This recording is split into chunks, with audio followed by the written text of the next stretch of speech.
can't help but be a total narcissist when I'm designing, and I think as life sort of evolves, invariably my style and design taste evolves, but ultimately I'm thinking about women who possibly have children or who are on the run and don't have an excessive budget, who want to be able to still look great and still be able to throw something in the washing machine at the end of the day because somebody's spilt ketchup on it, do you know what I mean? Without thinking, oh, tragic, my beautiful, expensive thing. We all still want to look stylish and great, but might not be able to necessarily justify a huge spend on every item. I would describe the Debenhams collection as a perfect capsule winter wardrobe. The idea was to create pieces that could just seamlessly float in and into your wardrobe and stay there for a long time.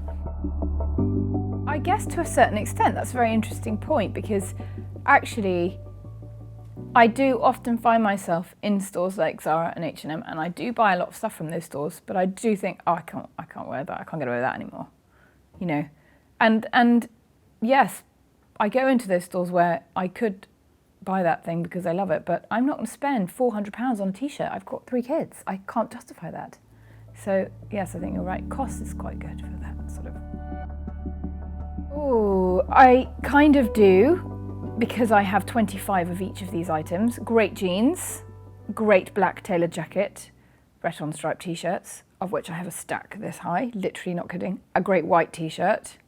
What would the final thing be? It would have to be like an evening dress that I would then dress down. I think it changes every day, to be honest, but I think that the leather jacket is probably my favourite piece because it's a kind of iconic, in my mind, the perfect leather jacket. Really soft, buttery leather, and you know, that sort of classic biker look, but it hasn't got a collar, so it feels kind of elegant and Parisian about itself. And also there are some great little moccasins, which I literally never take off.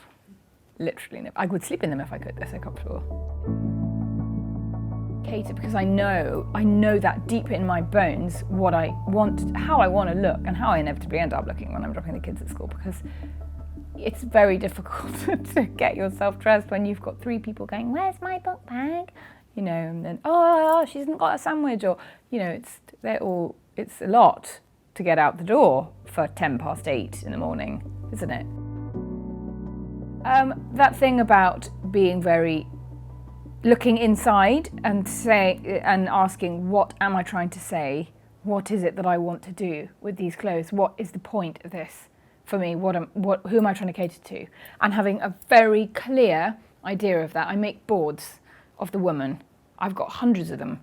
Where's she going? What's she doing? Oh, she's feeling a bit bad today. Let's give her a bit of a, you know.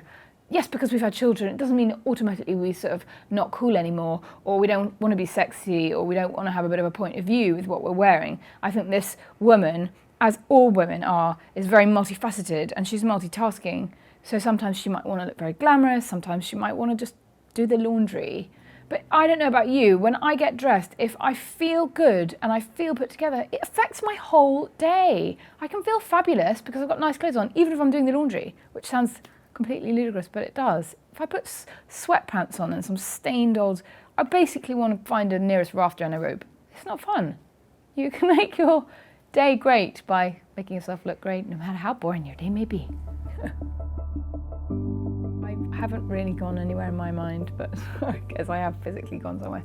But I've been thinking about this for a long time and planning it, and we've been working on it for about just over a year now.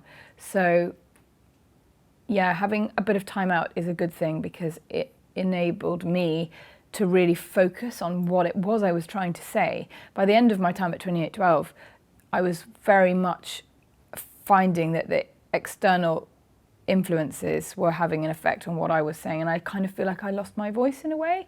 I didn't feel like and my confidence didn't feel like what I had to say was necessarily relevant or important anymore, because there was so much, we need to do this, we need to do that, coming from buyers from all over the world, and you cannot possibly cater to a buyer in Dubai, a buyer in California, and a buyer in Russia at the same time, because they've all got a different agenda because of the climate. It's impossible. So yeah, it was really good to take a step back and think about, who is my woman? I know who she is because I'm designing for her all the time, I'm dressing for her all the time. I know what she wants to wear, I know what she needs. And so it was really exciting for me to really focus myself and come back with that at a really accessible price point, and to be very clear about it. So nothing that's in the collection isn't there with me going, I love this, I believe in it, and I would love it in my wardrobe.